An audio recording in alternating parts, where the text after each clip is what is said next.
You alright guys? It's Jordan, and today in this video we're going to do What's in My Bag 2020. Why not? The last one I did was 3 years ago, 2017. I only had one bag then because I was only shooting certain things, but this time my kit has expanded.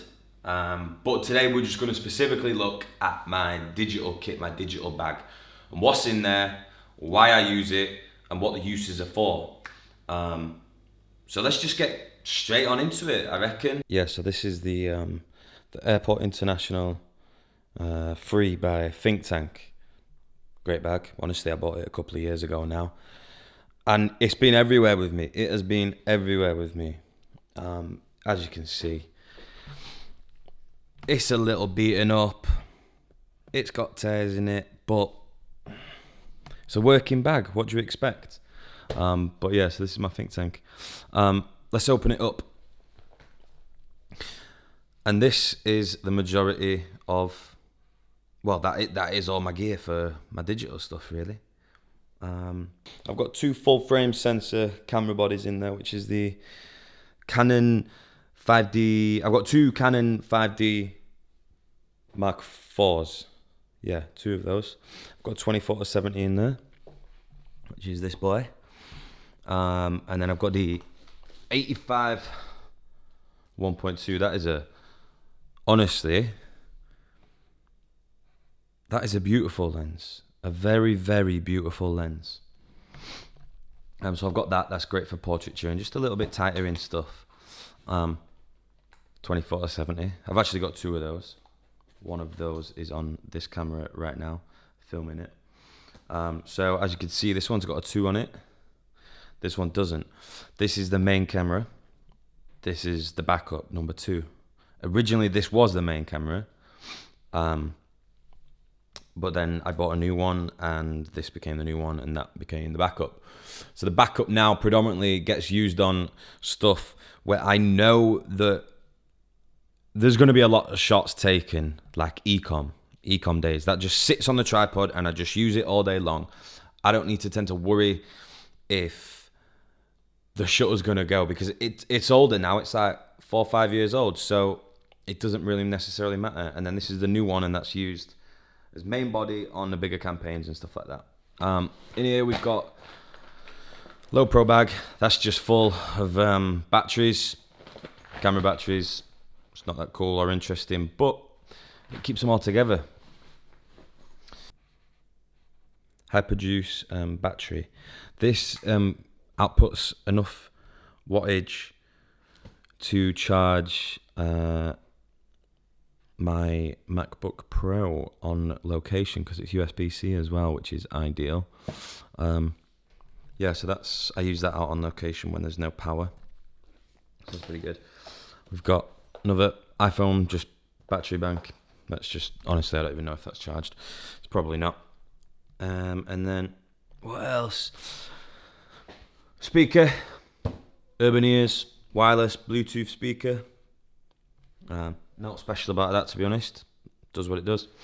Mac charger. European plug for it. American plug for it. Worldwide charger. I like this one because it's got everything that you want there that you can plug in. Then it's got UK, EU, US, Australia, all of that, which is ideal. It's got a USB Type-C point there on the side, so I don't need that. So I can just plug in there. And then it's also got all of those USB-A ports as well to just keep everything charged. Just off of one plug, which is nice. I usually carry around the T3. Love this camera. Great 35mm point and shoot. Really, really great 35. JVC camcorder type thing that lives in there. Got a roll of film in there as well, and some chuddy. Who knows? Speedlight. That's just a flash that goes on there. Nothing interesting really. It's just a cheap Yongnuo one. That's a rain cover for a bag itself. And then this is Tether Tools. So Tether Tools is what I use to get my camera connected to my laptop. So when I'm shooting, I connect the camera by that cable to my laptop, and then you can see the images coming in on the screen, and the client can check them all out, and it just works really nicely. It's got a tether block in there, which kind of like loops around the cables in there, and then makes it so it doesn't pull the USB-C cable out of the camera, which is quite handy. It's the USB-C to plug into my Mac. Card reader, it's got SD, micro SD, MS, whatever that is, and then CF. It's not fast, I'm not going to lie, but it's for when you're out and about and on the go and you have to use it. USB-C cable to charge a Mac, and then I've got a USB-C to USB-A adapter in there as well. In this one, we've got SSD external hard drive.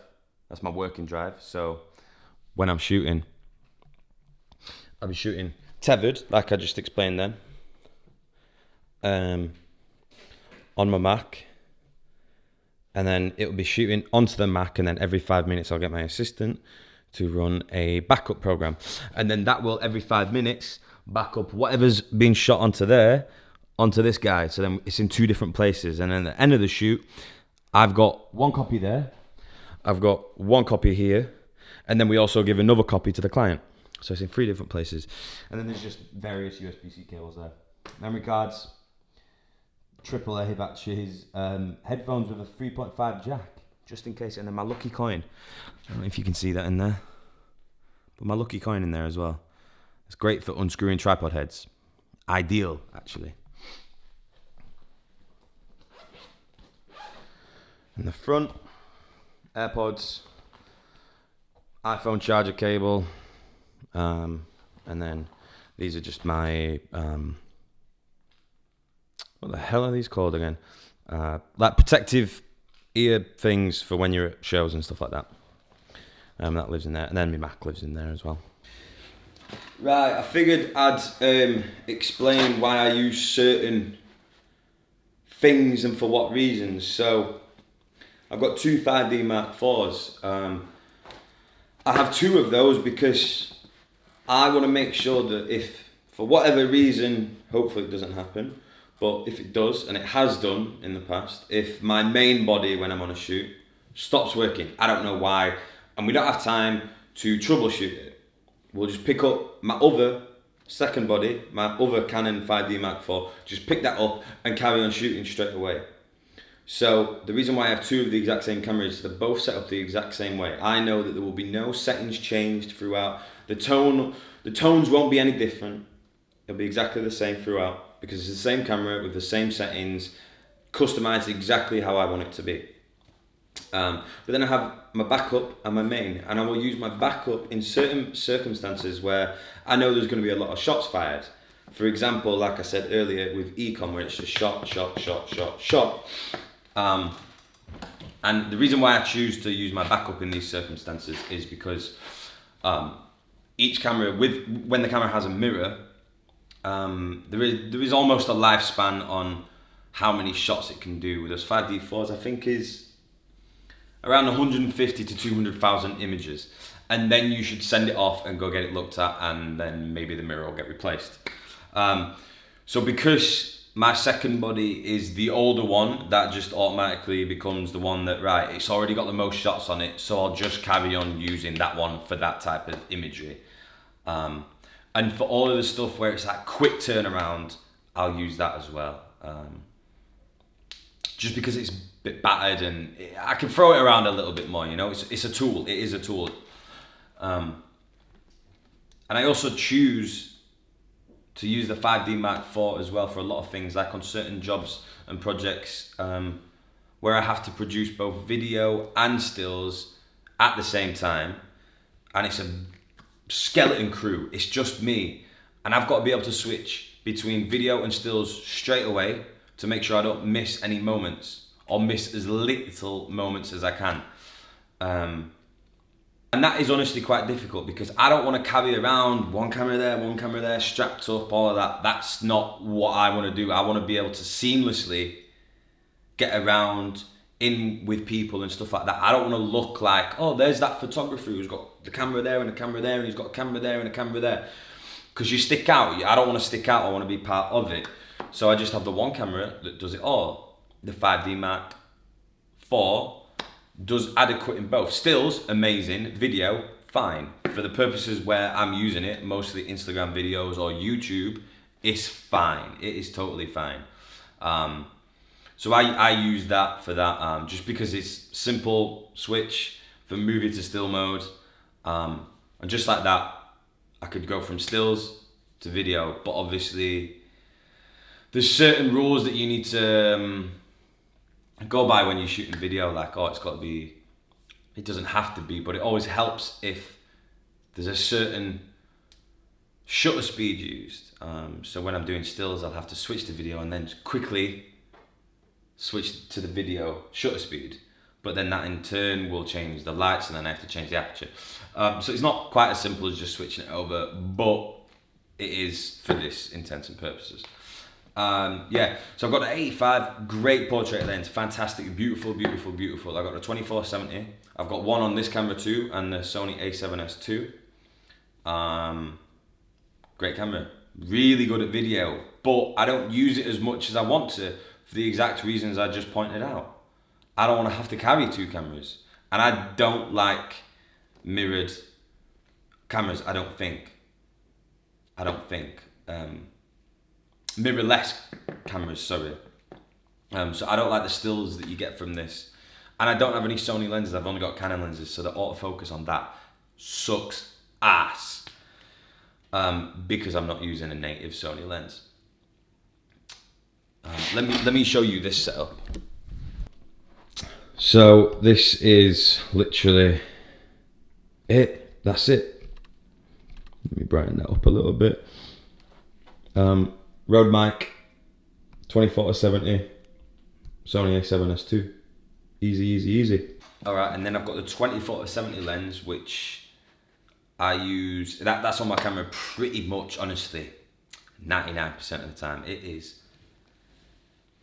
is fantastic, I ain't gonna lie. It is a great, great lens, and that's why I've got two of them, because it's just fantastic. It does everything. It's the wide and it's got the tight. 2.8 throughout. Great depth of field, lets in a lot of light. Yeah, it's great. The T3,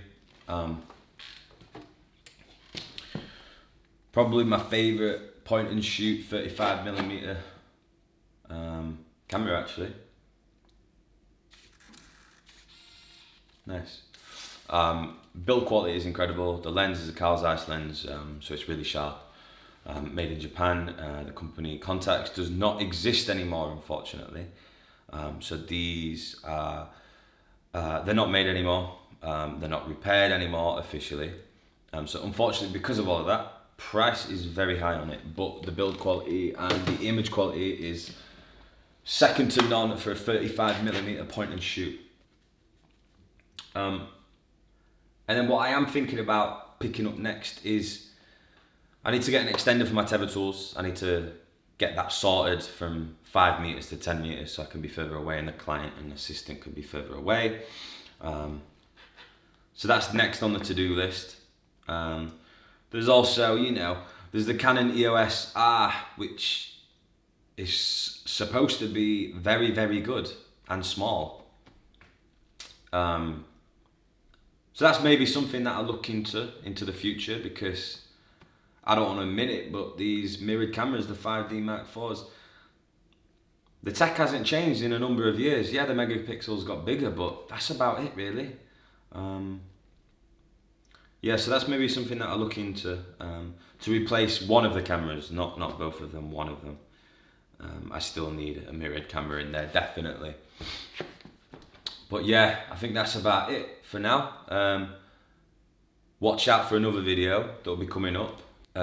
So yeah, give it a thumbs up, a like. No, that's the same thing, innit? Whatever those YouTubers say, subscribe to it, share it, all of that stuff. It is very appreciated. Let me know in comments what you want to see next. Because honestly, we've all got the time, so I'll make something, do you know what I mean? Right, see you in a bit.